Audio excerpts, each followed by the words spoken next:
Bom dia, eu me chamo Murilo Lopes e eu sou estudante de Cinema e Audiovisual aqui pela Universidade Federal de Mato Grosso e faço parte do Programa Institucional de Voluntariado e Iniciação Científica orientado pelo professor Dr. Leonardo Gomes Esteves. O meu objeto de estudo está alocado nas discussões de gêneros no cinema, mais precisamente no cinema de horror brasileiro. A apresentação que eu vou fazer hoje, ela vem a partir de um estudo minucioso do filme Estação, do diretor luso-brasileiro Jean Garret, que é um filme de gênero produzido na Boca do Lixo paulista em meados dos anos 70, onde a gente pode encontrar características mistas de variados gêneros dentro desse mesmo filme, como o horror, a ficção científica e o filme erótico. E é nessa perspectiva múltipla que a minha análise vai se desenvolver. Eu busquei, por meio de uma análise fílmica, de trinchar os atributos que colocam o filme do Garret como um filme híbrido, enquanto cinema de gênero, e possivelmente identificar as características e as influências estrangeiras presentes na obra. E aqui a gente vai partir para uma explicação do enredo do filme. Helena é uma mulher perturbada mentalmente que é levada pelo marido Renato para uma casa à beira-mar, onde ela é deixada sozinha e começa a ser atacada misteriosamente pelos seus eletrodomésticos. Enquanto tenta se proteger, ela começa a ver repetidamente o espírito de um homem que se enforcou na casa tempos antes. Levada a esse esgotamento nervoso, ela acaba sendo internada em um sanatório sem desconfiar que tudo não passava de um plano maligno de Renato, que criaram um supercomputador capaz de mover os aparelhos da casa para aterrorizar sua esposa e fugir com o dinheiro dela e com a vizinha Arlette. O que o marido também não vai desconfiar é que o fantasma visto por Helena é sim real e vai ajudar ela a concretizar essa vingança.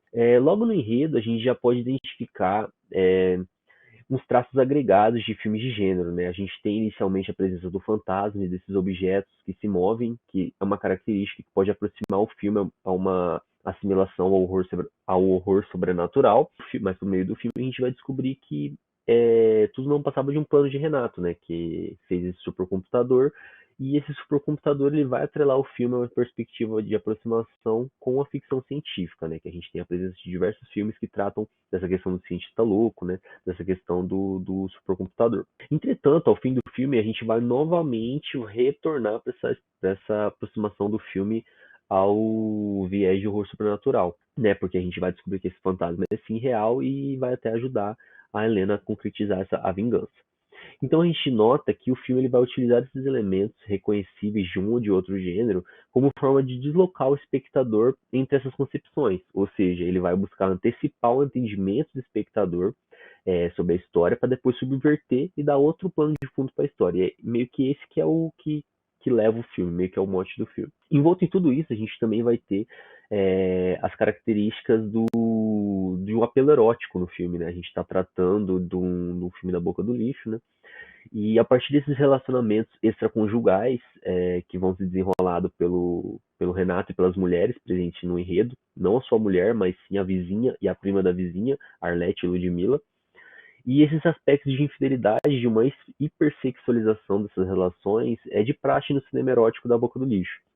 A inserção de um universo onde essas relações sexuais elas ocorrem numerosas vezes, vem também de uma necessidade de você utilizar a nudez como uma forma de conseguir dinheiro para o seu filme, de conseguir bilheteria. Era meio que uma necessidade do mercado da época de você conseguir pagar seu filme, era você inserir cenas de nudez nele.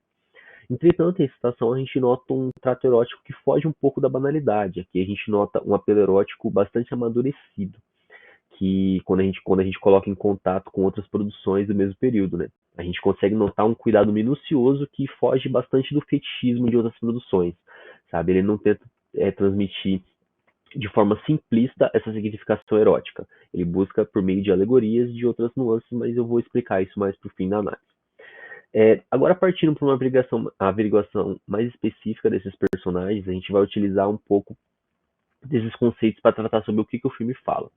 Primeiro a gente tem a personagem de Helena, né, que é a personagem principal do filme, e aos poucos ela vai adquirindo essa possibilidade de conseguir observar o lado paranormal da realidade, de conseguir observar os fantasmas. Então ela é uma personagem que tem uma ligação forte com o fantasma da trama, que é Paulo, né, que é o ex-marido de Arlette, que é a vizinha. Então a gente tem essa figura de Helena que vai ter um olhar que vai ser amadurecido durante a trama. No começo do filme ela começa a ver esses fantasmas de forma meio que piscando, uma forma um pouco desconexa, como um pisca-pisca, e depois esse olhar vai estar mais amadurecido. No final, a gente consegue ver ela com o olho totalmente esbranquiçado, como se ela tivesse chegado no estágio máximo de consciência mediúnica, de consciência consiga ver o outro lado da realidade. E além disso, a gente tem outras implicações desse personagem, que é a questão dela ser uma mulher amedrontada pelos eletrodomésticos. Ou seja, ela é uma mulher amedrontada pelo espaço doméstico. É como se o filme ele tentasse atualizar um pouco da pegada do horror gótico do século XVIII, que a gente tinha várias histórias de mulheres presas em castelos e masmorras, e aqui a gente vê que esse conceito ele é meio que atualizado para a modernidade, né? Agora o cárcere dessas mulheres é sim o espaço doméstico e não mais masmorras, castelos. Agora a gente tem também o personagem de Renato, que ele é uma derivação do tradicional cientista louco, né, das histórias de terror, e ele é apresentado como um engenheiro eletrônico aficionado por tecnologia. Ele é o responsável e o principal manipulador da ferramenta tecnológica do supercomputador que vai estar causando esse amedrontamento na esposa dele. E esse personagem dele é um personagem meio que unidimensional, um personagem que não muda, ele está sempre atrelado à manipulação da tecnologia. Seguidamente, a gente vai ter as personagens, a Arlette e a Ludmilla, que são primas. E a Arlette, ela é a vizinha com quem Renato vai planejar fugir, né? Com a fortuna de Helena. E Ludmilla é a prima que chega nesse local. As duas personagens, elas funcionam como contrapontos delas mesmas, né? A Arlette, ela vai representar uma certa moralidade nos costumes, um aspecto mais comedido, né? A gente vê até na vestimenta das duas que ela tem um aspecto mais comedido, como se ela tivesse um pouco mais de uma representação de uma certa moralidade cristã. E a gente vai ter Ludmilla, que ela representa uma modernização desses conceitos. É tipo um embate entre tradição e modernidade. A Ludmilla vai representar uma modernização desses conceitos. Ela vai chegar nos espaços funcionando como meio que um abalador dessas estruturas postas. E até nessa foto a gente consegue notar esse aspecto de modernização do personagem, a gente consegue ver ela em cima do motocicleta, né? Que, que vai também atrelar ela uma nuance de progresso, né? Um atributo de progresso. Agora vamos tratar um pouco das sequências do filme, buscando entender as características desse filme enquanto filme híbrido, né? Inicialmente a gente vai utilizar a sequência inicial do filme, que ocorre o suicídio do Paulo, né? Que é o personagem do fantasma visto por Helena. Logo no início, a gente tem esse personagem que é colocado entre dois estágios, vida e morte, ou seja, ele está em um processo de transição. O personagem de Paulo está passando da vida para a morte. E curiosamente, a gente tem um paralelismo visual entre o nó da gravata e o nó da corda. E a gente pode indicar que esse nó da gravata ele poderia representar um certo mundo vivo, né? O mundo dos vivos, o mundo do trabalho. No final do filme, a gente vai estar descobrindo que o motivo do suicídio de Paulo é o trabalho. Foi por causa do trabalho dele que ele se matou. Então, isso já pode ser uma indicação logo no começo do filme. E o nó da corda ele vai estar representando o mundo morto, né? Ou seja, o destino de Paulo saindo da vida para entrar para a morte. Seguidamente, nessa mesma sequência, a gente vai ter a apresentação das cartelas do filme, né? E aqui a gente consegue fazer algumas considerações. Nesse momento das cartelas, a gente tem um olho normal que vai adquirir uma película avermelhada, onde são postas as informações do filme.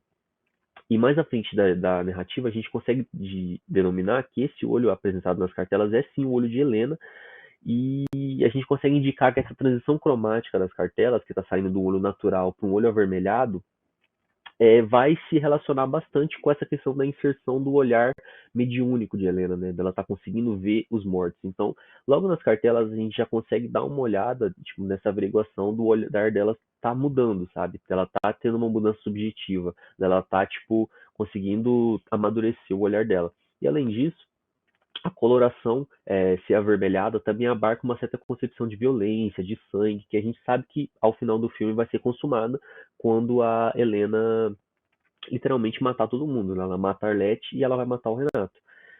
E dentro dessas aproximações, dentro dessa investigação que a gente buscou entender as influências estrangeiras do filme, a gente notou que ele tem uma relação muito próxima com a sequência Stargate, que é a sequência da dobra temporal espacial do filme 2001, Odisseia no Espaço, que é a sequência onde o personagem do David Bowman ele vai estar passando para um processo subjetivo, onde o personagem dele vai ter uma mudança no olhar, uma mudança na visão, e a gente também tem esse enquadramento do olho meio que totalmente isolado, né? Assim como a gente tem em Excitação. Só que em Excitação, o olhar de Helena, ele vai.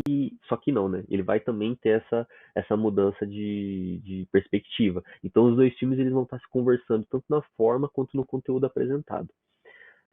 Então, a gente consegue fazer outras aproximações entre esses dois filmes.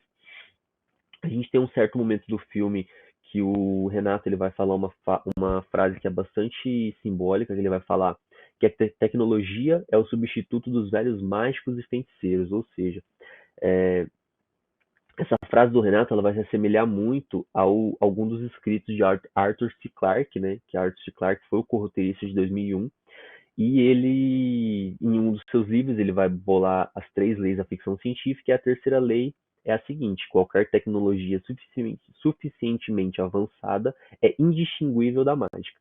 Ou seja, uma referência clara à obra de Clarke, então totalmente, a gente consegue ver que ela é muito consciente essa referenciação que o filme faz para pro 2001 e para a obra do Arthur C. Clarke, né?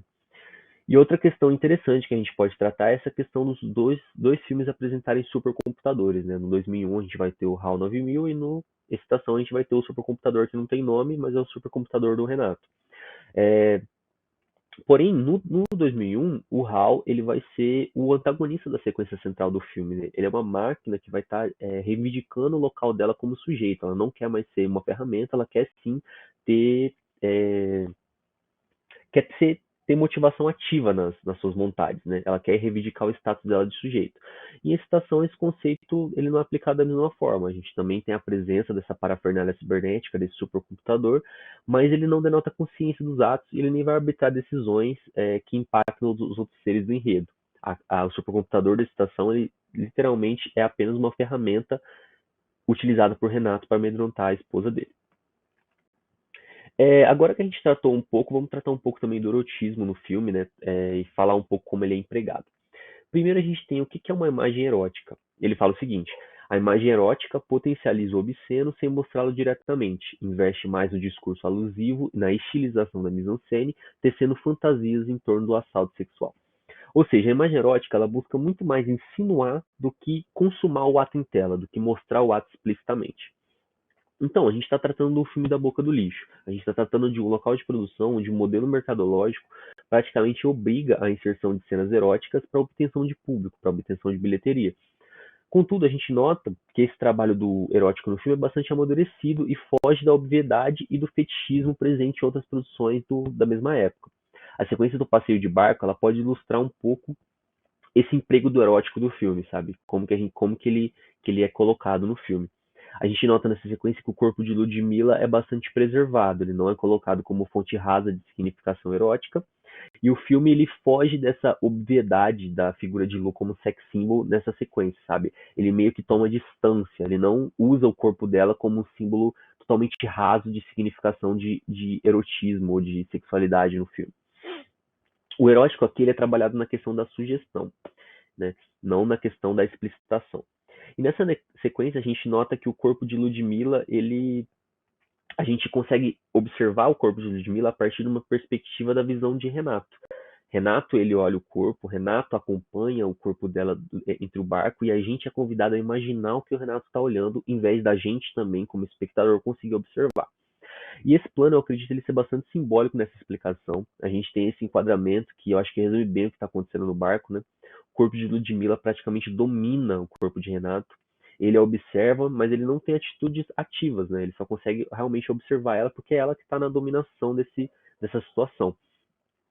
E esse plano, eu acredito ele ser bastante simbólico nessa explicação, né? A gente tem esse enquadramento que eu acho que resume bem o que está acontecendo no barco. O corpo de Ludmilla, ele é praticamente domínio de Renato, né?